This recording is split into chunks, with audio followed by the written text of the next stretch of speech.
Hey, what's up guys, it's Unleash here today, and we are back with another video on Sonic Frontiers. So on Saturday, I had the opportunity to go to EGX in London and play Sonic Frontiers a total of 5 times, equating to around 1 hour and 15 minutes. So I'd say right now, I have a pretty decent idea of how Sonic Frontiers plays and works. So in today's video, I'll be giving my full in-depth thoughts about my time with Sonic Frontiers, ranging from the bad to the good to the great. So without any further ado, ladies and gentlemen, boys and girls, let's get into my full in-depth thoughts about Sonic Frontiers so far. Starting off in the control department. The open zone controls absolutely brilliantly. Sonic hasn't controlled this well since ages. You can actually run in a circle now, which is something we haven't had in a very, very long time. It's time to mention the M word now, because the drop dash, yes, the drop dash has momentum. That's right, the big debate can finally be put to sleep now. The drop dash has momentum, so the debates are no more. One thing I did find strange about the drop dash though is that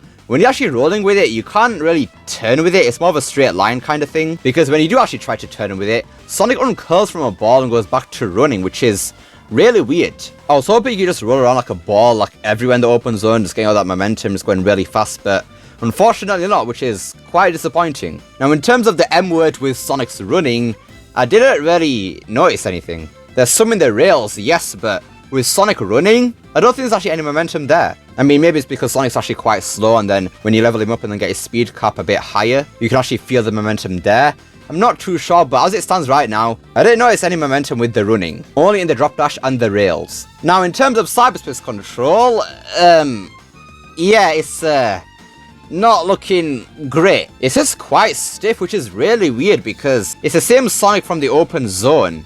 Well, not entirely. Due to a design choice by Kishimoto, the control sliders don't affect Sonic's control in cyberspace, meaning any tweaks he made in the open zone won't apply in cyberspace. Now that wouldn't be a problem if the controls in cyberspace were actually good, but unfortunately, okay, they're not terrible, but they're not amazing either. For starters, Sonic feels really slow in cyberspace, even when boosting. Now his slower speed is actually fine in the open zone since you need good control to explore, and plus you also have the power boost, but in cyberspace, it's supposed to be designed like a regular Sonic level and it just feels way too slow. And the worst part of it all is the air boost. And this even applies to the open zone. When using the air boost, you can't actually change the direction you're actually moving in until you stopped boosting. And that is just very, very annoying. And what makes it even worse is you barely get any forward movement from it. It's more so height than forward movement. And that kind of makes it a bit useless because the whole point of the air boost was to be a substitute for the air dash, but obviously a more powerful one. But since you barely get any forward movement from it, it makes it just, I don't know, kind of nerfed.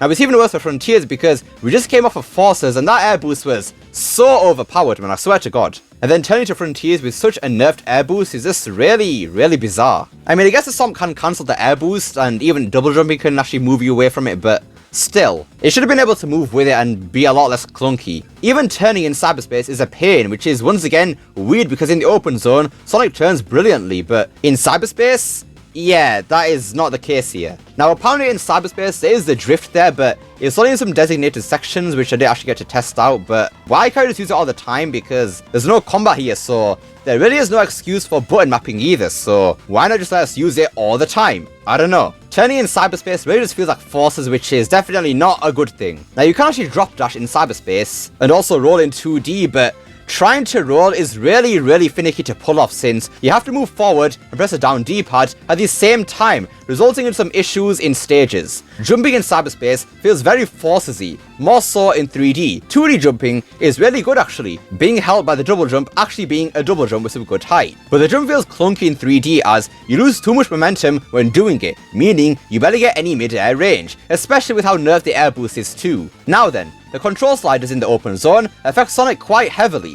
I didn't feel it much with his speed and acceleration, but definitely with his turning speed. I assume that when you level Sonic's speed up, the sliders will do a lot more. I found that putting Sonic's speed and acceleration at the max while leaving the turning on default was the best control setup. Now Sonic Frontiers' button mapping is drastically different than previous games, and it works for the most part since there are a lot of moves you can perform. I do like the boost being on the right trigger here, but it does get in the way of quickstepping a bit, especially in cyberspace, since I usually use my index finger to push the right trigger, and obviously I don't really have a spare finger above the index finger, so trying to quick step to the right when boosting can be a bit of a pain. The light speed dash also being on the left thumbstick is also really inconvenient, once again, especially in cyberspace. It's also much a problem in the open zone since it's slower, but when your interplay is all about constantly being on the move and needing some quick reactions like in cyberspace, that's where it gets annoying. The drop dash button mapping honestly isn't a problem to me, but how you pull it off is a bit much. In order to perform the drop dash, you'll need to press the jump button 3 times and hold it on the third to do it. And to people who aren't familiar with the control scheme, that's going to be pretty difficult to just come across, as the game basically teaches you absolutely nothing about Sonic's moveset. You kind of just have to know what Sonic can do beforehand. But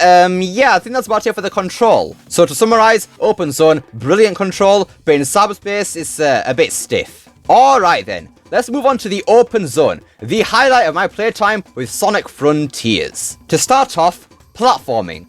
Now surprisingly, platforming is actually there. For some reason, Sega just wasn't showing it, which is quite bizarre because platforming is actually really fun in the open zone. They do quite a lot of things with the different objects, such as the swinging poles, quick rail switches, making quick homing attacks to and from zip lines, balloons, and yeah, some genuinely good platforming here. My favourite platforming has to be with the floating emerald structure in the sky. It has some of the best level design in the open zone. Quick reaction really comes into play there. I especially love one section on it where you have to wall run around the actual structure itself. It was really adrenaline pumping to not mess up and fall down to the ground again. The emerald structure also had the first appearance of a skydiving section, which actually threw me off in a good way. But what threw me off in a bad way was how the skydiving controlled.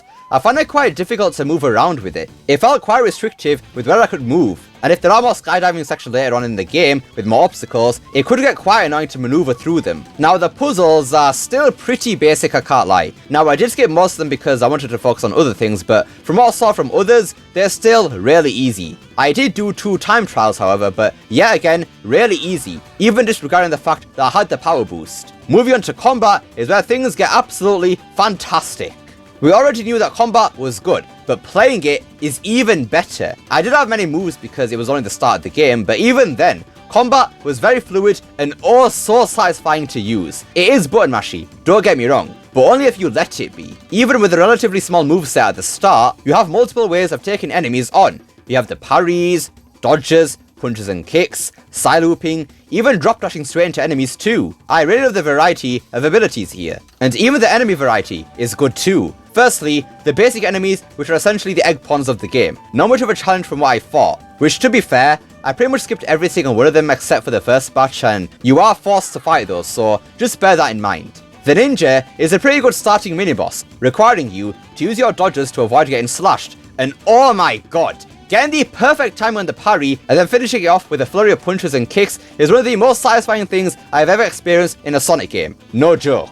The tower presents a bit more of a challenge as it moves around a lot and even shoots projectiles at you, requiring dodges and swerving with the boost. The tower is a bit annoying though, as sometimes when homing attack one of its layers, Sonic kind of just floats there for a bit before actually attacking, which leaves you vulnerable to get pushed off by the moving ring. The biggest annoyance about the fight. Apart from that, another solid mini-boss, a great way to teach the player about how to dodge and use the side up to damage enemies. Next up is the Asura, and this is where things get a bit rough. The idea of the boss fight is actually pretty cool. Having the option to side loop his legs to get some portal gears, and then climbing up his arms to attack his weak points is a cool concept, but the biggest issue I found here is the camera. Trying to side up his legs and just trying to figure out where you are in general can be an absolute pain, but the camera is in the most awkward position, especially when you need to be facing a specific direction to actually dash up the Asura's arms. Even when you get thrown off the Asura after destroying one of his arms is annoying, as you barely get any time to see where you land. And you do have the ability to actually air boost back onto the Asura and climb on it, but that leads to some terrible results.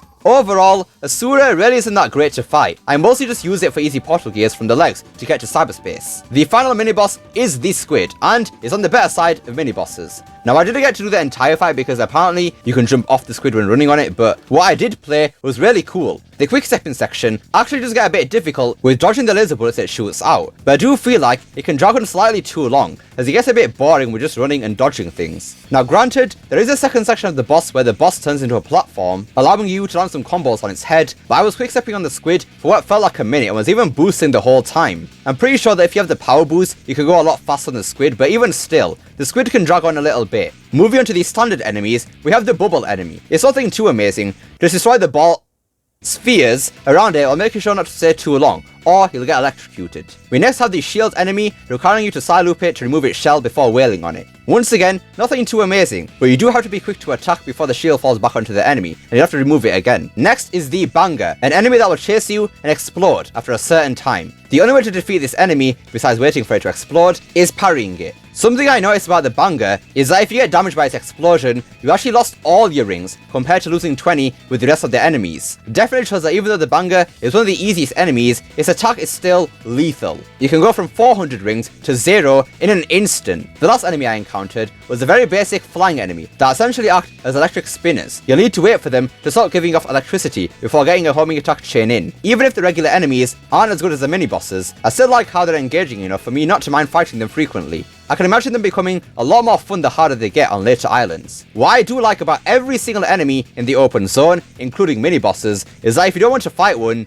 you don't have to. You can just run away and move on with your life. Nothing is forcing you to take on the enemies. On the topic of combat right now, let's talk about the difficulty options in Sonic Frontiers, and you'll find out why. Sonic Frontiers presents you with 3 difficulties: easy, normal, and hard. The thing about this though is that these options only affect the combat, specifically the health bar of enemies, the harder difficulties, making enemies take more hits to defeat. Not gonna lie, I honestly didn't notice this difference when playing on the different difficulties. I was still taking damage quite frequently, even on easy, even dying here and there. When enemies get harder later in the game though, I can definitely see this making more of an impact, as you'll need to endure longer against enemies on hard mode. 2 moves I mentioned throughout this video is the side loop and power boost, which are both exclusive to the open zone, and are also way too OP. The side loop can be used to do a variety of things, whether it's interacting with puzzles, damaging enemies, spawning rings, memory tokens, seeds, a whole lot. The side loop can be spammed to attain the power boost in a matter of seconds, which is way too broken,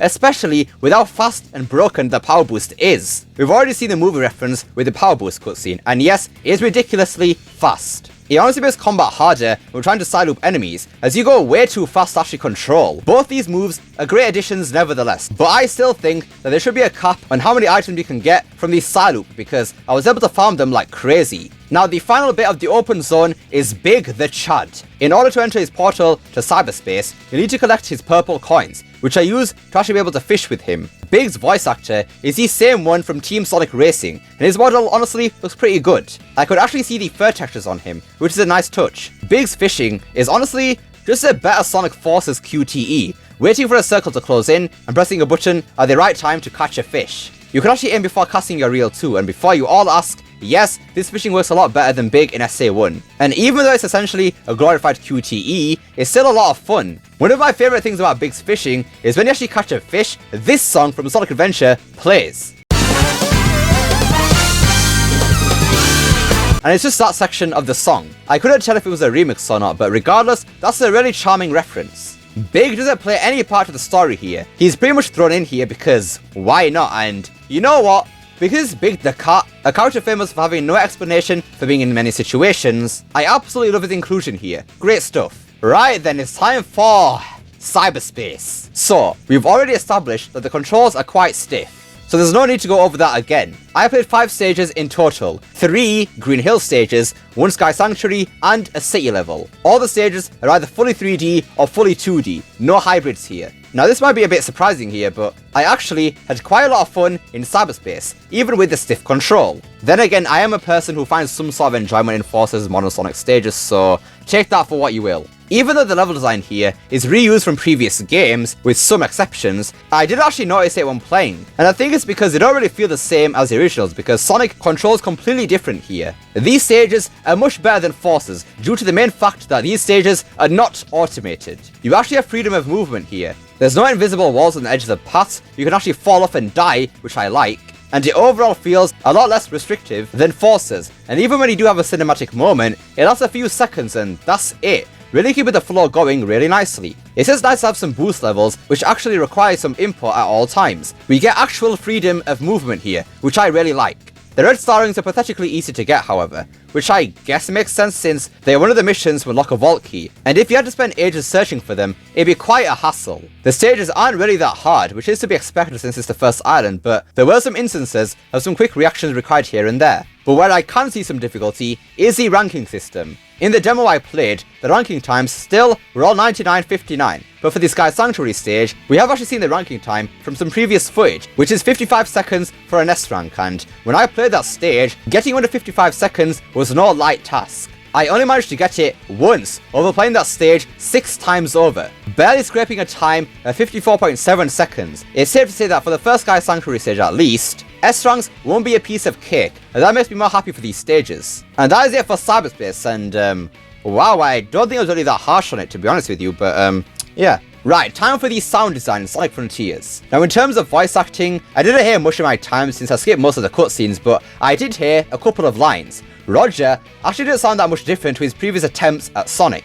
Maybe it's just for the first cutscene that it sounds deeper, or it could be because of all the surrounding noises from the event making it harder to hear. I did actually get to the Eggman cutscene in Cyberspace, and as usual, Mike Pollock does a fantastic job, no surprises there. Music was absolutely superb throughout my time with the game. The somber piano in the open zone is as beautiful as it always has been, but the boss music is really freaking good too. Ninja and Tower have the same boss music and it sounds great, but the Asura and Squid music combines some light synths with orchestra, and my god, it sounds incredible. Especially the Squid music. That is a certified banger right there. In terms of Cyberspace, this is where it gets really interesting. Each and every stage I played had original music, despite me playing 3 Green Hill stages, and they're all bangers, no surprise. This just gets me excited because there's apparently 50 Cyberspace stages in the game, and if they all have original music, how many bangers are we gonna have to listen to? Like, my god, Otani is about to go off, man. Now, the Sky Sanctuary and the first Green Hill stage had lyrics, but apart from that, there were no lyrics in the other Green Hill stages and the City stage. The 2D classic Sonic Green Hill stage from Generations I played has some interesting music.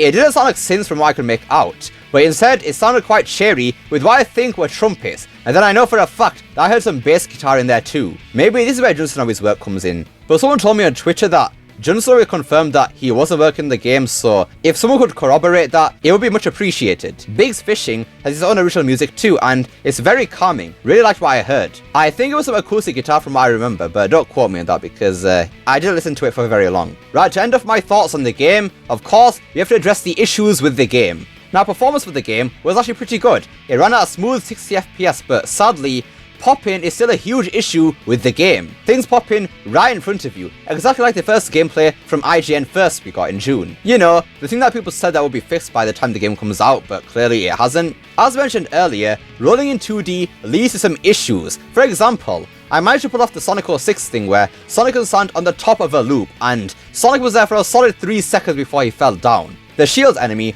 also caused me to get stuck inside it when he opened its shell but then closed it, causing me to get trapped in its shell, but I somehow managed to get out. Don't know how I did it, but yeah. The final bug I got was when I did actually jump off the squid accidentally, but its boss music still continued to play, even when I went to fight a nearby tower boss, so I had the squid music over the tower, but I'm not complaining because it's an absolute banger, but still.